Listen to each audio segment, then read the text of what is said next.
পরমাণু প্রকল্প নিয়ে যুক্তরাষ্ট্রের সাথে সমঝোতা আলোচনায় বসতে রাজি হওয়ায় নিজ দেশের কট্টরপন্থীদের তীব্র সমালোচনার মুখে পড়েছেন ইরানের সর্বোচ্চ ধর্মীয় নেতা আয়াতুল্লাহ আলী খামেনি। এসব আলোচনার মধ্য দিয়ে যুক্তরাষ্ট্র ইরানকে অস্ত্রহীন ও দুর্বল করার ষড়যন্ত্র চালাচ্ছে বলে দাবি কট্টরপন্থীদের। মার্কিন প্রেসিডেন্ট ডোনাল্ড ট্রাম্পের সমঝোতা আলোচনার ফাঁদে পা দিলে খামেনির পরিণতিও লিবিয়ার নেতা রাষ্ট্রনায়ক মুয়াম্মার গাদ্দাফির মতো হতে পারে বলে সতর্ক করেছে কট্টরপন্থীরা।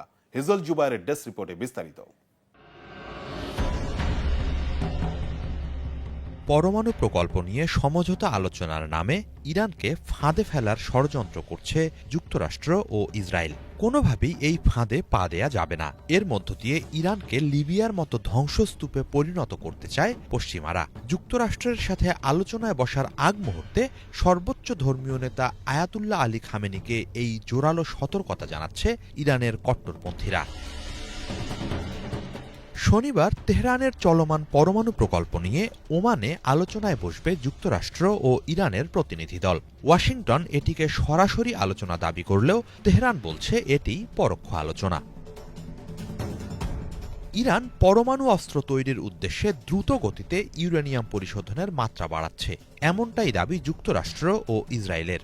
যদিও ইরান বলছে তারা পরমাণু অস্ত্র বানাতে চায় না। এরপরও তাদের পরমাণু কার্যক্রমের লাগাম টেনে ধরতে এই আলোচনার আয়োজন। পরমাণু কার্যক্রম সীমিত করতে সম্মত হলে ইরানের ওপর থেকে তুলে নেওয়া হবে কঠোর সব নিষেধাজ্ঞা। আর সমঝোতায় না এলে দেশটিতে হামলার হুমকি দিয়ে চলেছেন মার্কিন president Donald Trump. I think if the talks aren't successful with Iran, I think Iran is going to be in great danger. And I hate to say it, great danger, because they can't have a nuclear weapon. এ বাস্তবতায় চিরশত্রু যুক্তরাষ্ট্রের সাথে আলোচনায় বসতে রাজি হওয়ায় কট্টরপন্থীদের তীব্র সমালোচনার মুখে পড়েছেন সর্বোচ্চ ধর্মীয় নেতা আয়াতুল্লাহ আলী খামেনি। তারা বলছে ইরানের কিংবদন্তি কমান্ডার কাশেম সোলেমানিকে হত্যাকারী যুক্তরাষ্ট্রের সাথে কোনো আলোচনা হতে পারে না। এসব তথ্য জানিয়ে ফলাও করে প্রতিবেদন প্রকাশ করেছে লন্ডন ভিত্তিক ইরানি গণমাধ্যম ইরান ইন্টারন্যাশনাল। 2020 সালে তৎকালীন প্রেসিডেন্ট ট্রাম্পের নির্দেশে গুপ্ত হত্যার শিকার হন সোলেমানি। কট্টরপন্থীরা চায় নিজেদের সুরক্ষার জন্যই দ্রুত পরমাণু অস্ত্র তৈরি করুক ইরান। তা না করে সমঝোতার নামে উল্টো পরমাণু কার্যক্রম সীমিত করার ঘোরতর বিরোধী তারা। কোনোভাবেই মার্কিনীদের সাথে সমঝোতা চুক্তিতে যাওয়া যাবে না, এটি তাদের অবস্থান। কট্টরপন্থীরা বলছে আলোচনার নামে যুক্তরাষ্ট্র ইরানকে অস্ত্রহীন ও সামরিকভাবে দুর্বল করার ষড়যন্ত্র চালাচ্ছে। পশ্চিমাদের সাথে সমঝোতার ভিত্তিতেই 2003 সালে লিবিয়ার পরমাণু অস্ত্র প্রকল্প বন্ধ করে দিয়েছিলেন দেশটির তৎকালীন রাষ্ট্রনায়ক মুয়াম্মার গাদ্দাফি। এরপর সেখানে ছড়িয়ে পড়ে ভয়াবহ গৃহযুদ্ধ। আর তারই জের ধরে 2011 সালে মার্কিনীদের মদতপুষ্ট বিদ্রোহীদের হাতে খুন হন গাদ্দাফি। সমঝোতার ফাঁদে ফেলে ইরানকেও একই পথে হাঁটাতে চাইছে যুক্তরাষ্ট্র ও ইসরায়েল। এই ফাঁদে পা দেয়া হবে ঐতিহাসিক ভুল, এবং তাতে করে খামেনির পরিণতিও গাদ্দাফির মতো হতে পারে বলে কড়া সতর্কবার্তা দিচ্ছে কট্টরপন্থীরা। কট্টরপন্থীদের গণমাধ্যম রাজা নিউজের অভিমত, সুপরিকল্পিতভাবেই ইরানে লিবিয়া মডেল কাজে লাগাতে চাইছে যুক্তরাষ্ট্র ও ইসরায়েল। এ ব্যাপারে অতি উৎসাহী ইসরায়েলের প্রধানমন্ত্রী বেনিয়ামিন নেতানিয়াহুও। সর্বশেষ ওয়াশিংটনে ট্রাম্পের সাথে বৈঠকেও ইরানে লিবিয়া মডেল বাস্তবায়নের প্রতি সমর্থন দিতে দেখা যায় তাকে। Look, we're both united in the goal that Iran does not ever get nuclear weapons. If it can be done diplomatically in a full way, the way it was done in Libya, I think that would be a good thing. এছাড়া ট্রাম্পের ঘনিষ্ঠ মিত্র Republican senator Lindsey Graham ও Tom কটনও ইরানে Libya model বাস্তবায়নের আহ্বান জানিয়ে চলেছেন। সার্বিক বাস্তবতায় সর্বোচ্চ ধর্মীয় নেতা খামেনিকে এই ফাঁদ থেকে দূরে থাকার আহ্বান জানাচ্ছে ইরানের কট্টরপন্থীরা। হিজল জুবায়ের, বাংলা ভিশন। গাজায় চলমান ইসরায়েলের নৃশংস হামলার প্রতিবাদে বিক্ষোভে ফেটে পড়েছে গোটা মুসলিম বিশ্ব।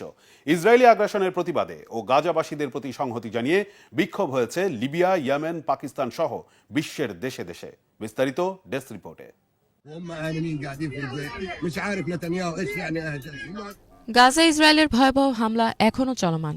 পৃথিবী যেন গাজাবাসীর জন্য নরকে পরিণত হয়েছে। এদিকে গাজার হাসপাতাল ও ক্লিনিকগুলো একে একে বন্ধ হয়ে যাচ্ছে। ত্রাণ প্রবেশে ইসরায়েলের বাধার কারণে অঞ্চলটিতে প্রায় সব ধরনের প্রয়োজনীয় সামগ্রীর সংকট দেখা দিয়েছে। في هذه المدينة وخرج العالم كله اليوم يندد بهذا الإجرام وينادي برفع الحصار عن غزة. এই নির্মমতার প্রতিবাদে বিশ্বের বিভিন্ন দেশের মানুষ রাস্তায় নেমে এসেছে। ফিলিস্তিনিদের প্রতি সংহতি প্রকাশ করে ও ইসরায়েলের আগ্রাসনের বিরোধিতা জানিয়ে গত 11 এপ্রিল লিবিয়ার মিসরাতা শহরে বহু মানুষ বিক্ষোভে অংশ নেয়। এ সময় তারা গাজায় চলমান হত্যাযজ্ঞের বিরুদ্ধে নিজেদের অবস্থান স্পষ্টভাবে তুলে ধরে।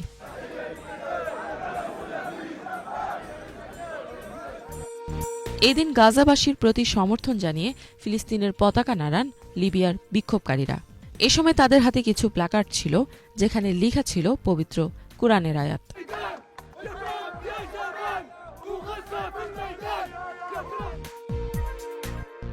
আহমেদ আলী উমাইমা নামে এক বিক্ষোভকারী রয়টার্সকে বলেন, গাজার জনগণের উপর যে নির্যাতন চলছে তা চরম অন্যায়। মানুষ অনাহারে ভুগছে, হত্যার শিকার হচ্ছে ও তাদেরকে ঘরবাড়ি ছাড়তে বাধ্য করা হচ্ছে। এই অবস্থা কোনোভাবেই গ্রহণযোগ্য নয়। মানবিক, আইনগত বা নৈতিক দিক থেকে কেউই তা মেনে নিতে পারে না। কোনো বিবেকবান মানুষই এই বর্বরতা সমর্থন করতে পারে না। এটি একটি ভয়াবহ ধ্বংসযজ্ঞ যা আমেরিকার সহযোগিতায় সংঘটিত হচ্ছে। এদিকে ইসরায়েলের হামলায় এখন পর্যন্ত 50,800 জনেরও বেশি ফিলিস্তিনি প্রাণ হারিয়েছেন।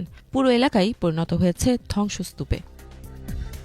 यूरोप और बाकी जो अदारे हैं, यूएन है, उन सबको फौरी फैसला करना चाहिए।